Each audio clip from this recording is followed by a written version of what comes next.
Պարոն Լևոնյան, նախ անդրադառնանք Ամիրյան փողոցի անվանափոխմանը, ինչու որոշեցիք հենց այդ փողոցը անվանափոխել եւ ինչու անվանափոխել հենց Պապ թագավորով, քանի որ մենք էլի թագավորներ ունենք բավականին իրենց գործունեությամբ առավել Պապ թագավորից։ Շնորհակալ եմ հարցի համար, բայց խնդրեմ մինչև հարցը տալը ճշգրտեք, մենք չենք որոշել, ազգային առաջընթաց կուսակցությունից Հայկն է Գրիգորյան նախագիծը ներկայացրել, եւ եթե իմ կարծիքն եք ուզում իմանալ այդ նախագծի վերաբերյալ, ես իրականում ավելի դրական եմ վերաբերվում այդ փոփոխությանը, որովհետեւ ես կարծում եմ, որ մենք հարցը փողոցների անվանակոչության հարցին պետք է վերաբերվենք եւ դիտարկենք այլ պրիզմայից, այսինքն կարևոր գլխավոր փողոցները, կենտրոնական փողոցները, հետեւաբար պետք է ավելի կարևոր անձանց անունով կոչվի եւ պետք է համեմատականը դնել, այսինքն որպես հայ ժողովրդի զավակներ, հա, ինչ ժառանգություն եւ լում է թողել Պապ թագավորը հայ ազգին եւ հայ ժողովրդին եւ պետությանը եւ օրինակ ինչ լում է թողել նույն Արսեն Ամիրյանը Քավլիսի, ես բնավ չեմ փորձում թերագնահատել Արսեն Ամիրյանի աշխատանքները, թողաջառանգությունը եւ իր գործունեությունը, բայց պարզ կարծում եմ համեմատական կարելի անցկացնել եւ հասկանալ ով է եղել հայ ժողովրդի համար Պապ թագավորը եւ ով է եղել հայ ժողովրդի համար Արսեն Ամիրյանը եւ ըստ կարեւորության, այսինքն կարող է, չգիտեմ, այլ վարչական շրջանում էլի փողոցի անվանակոչման կարիք լինի եւ օրինակ ես ինքս նախաձեռնեմ այդ փողոցի անվանակոչումը, եթե օրինակ Պապ թագավորի փողոցով անունով փողոց անվանակոչվի, ես ինքս նախաձեռնեմ անպայմանորեն Արսեն Ամիրյանի անունով այլ փողոց անվանակոչել։ Այսպես պետք է հարցին վերաբերվել։ Ես կարծում եմ մենք տենց շատ ենք քաղաքականացնում, շատ ենք տենց սուր անկյուններ փնտրում, որը որ ըստ իս այդքան էլ տեղին չէ, ասում եմ, ով ըստ թողած ժառանգության պետք է գնահատել մարդկանց այրերին, բոլորին, ովքեր որ հայ ժողովրդի համար եւ պետության համար ունեն ինչ-որ մեծ լումա թողած։ Այս օրերին նաև քաղաքացիները բազմաթիվ են, հա, ահազանգեր կատարում տրանսպորտի հետ կապված, որ վարորդների հետ են հաճախ վիճաբանություն ունենում, ինչու չի ստացվում քաղաքային իշխանության մոտ այս հարցը կարգավորել, որովհետև մինչ այս բարեփոխումները նշում էիք, որ վարորդները որևէ կոնտակտ չպետք է ունենան ուղևորների հետ եւ հիմա էլ պահանջում եք, որպեսզի նրանք ներգրավված լինեն այս գործընթացի մեջ։ Եթե խոսքը բանավոր կոնտակտի մասին է, բանավոր կոնտակտ միշտ եղել է եւ ոչ մեկ չի արգելել բանավոր կոնտակտ, հա, ուղևորների հետ ունենալ, եղել է ուղևարցը վերցնելու, որովհետեւ քանի որ հիշում ենք, որ ընդդիմությունը բոյկոտում էր, կոչ էր անում, որ միայն 100 դրամ կանխիկով վճարեն եւ բոլորը դուրս գան եւ ելնելով դրանից վարորդներին կոչ է արվել, որպեսզի նրանք շփում չունենան գումարի հետ, կոնտակտի, ֆիզիկական կոնտակտի մեջ չմտնեն ուղևորների հետ։ Բայց երբ որ ընդդիմությունը իր բոլոր նարատիվների մեջ օգտագործում է բոյկոտ բառը եւ պետք է միշտ բոյկոտվի ուղևորափոխադրումները եւ ուղևորատոմսերը չպետք է վճարվեն։ Ես կարծում եմ հենց նմանատիպ նարատիվներն են, հա, ժողովուրդը ինքը իրանչը վեր կացավ եւ չորոշեց, որ այ ես այսօրվանից սկսելու եմ չվճարել, որովհետեւ մենք ունենք հստակ պատկերներ, ստացած վերլուծություն նախորդիվ, այսինքն երբ նոր էր ներդրվում համակարգը, արդեն անկանխիկ վճարման համակարգը, հավաքագրումները ասես գնալով զգալիորեն նվազում են եւ մենք բոլորս հիշում ենք, որ փողոցներում հայտնվեցին, փակեցին փողոցներ, չգիտեմ, ավտոբուսների մեջ հրահրումներ, ավտոբուսների մեջ ինչ-որ տարբեր կոչեր եւ վանկարկումներ, եւ այդ ամեն ինչը, այդ գործողությունները բերում է նման հետևանքների եւ թողում է նման հետևանքներ, ինչպես եւ մենք երեք ականատեսը եղանք օրինակ էլի մեկ միջադեպի, երբ արբեցած ուղևորը վիճաբանության մեջ է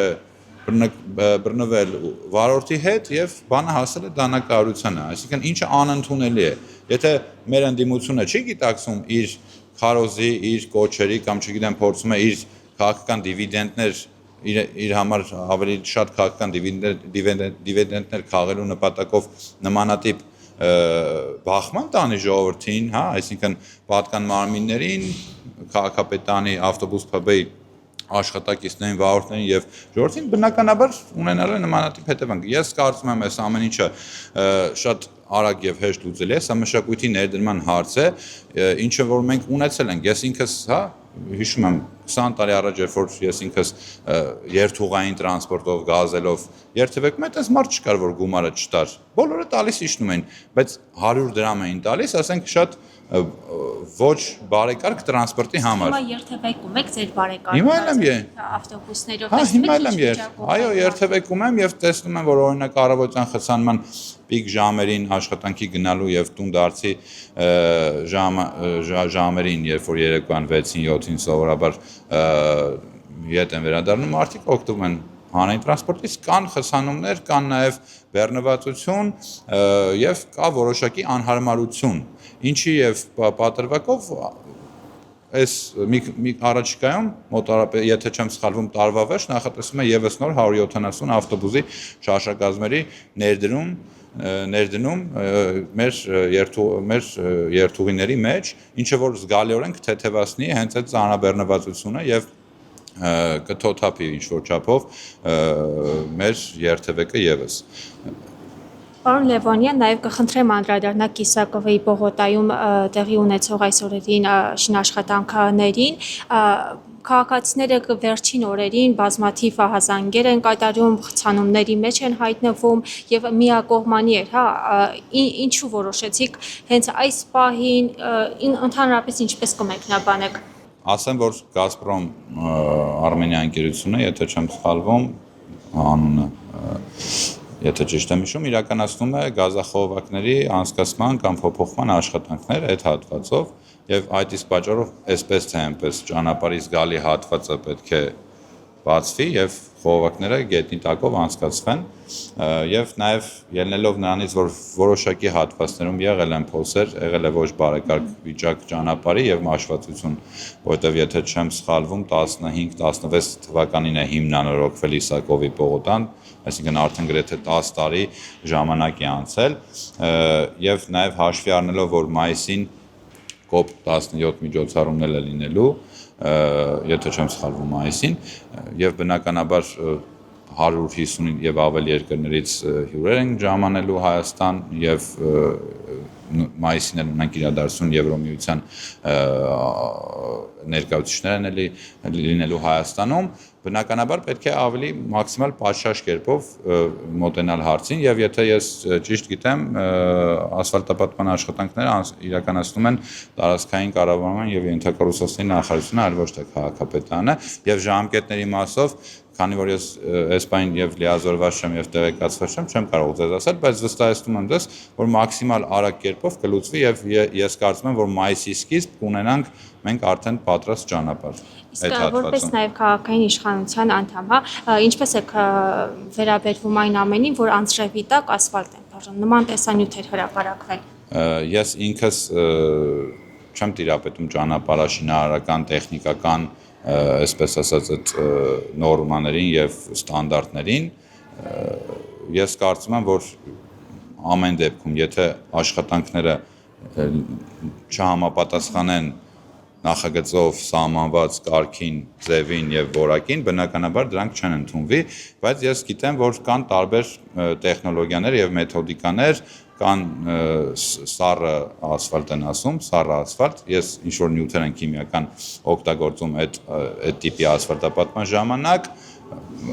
ես չգիտեմ հիմա դա օգտագործվում է թե ոչ, բայց ուզում եմ ասեմ, որ անկախ ջերմաշրջանից, թե դրսում ինչ ջերմաշրջանը տիրում եւ խոնավությունը տիրում կամ ինչ տեղումներ են տեղում, հնարավոր է ասֆալտապատման աշխատանք իրականացնել։ Հիմա թե շինարարը օգտվում է այդ մեթոդիկայից թե ոչ, ես չեմ կարող պատասխանել, բայց կան տարբերակներ կան, էլի տեխնոլոգիաներ կան։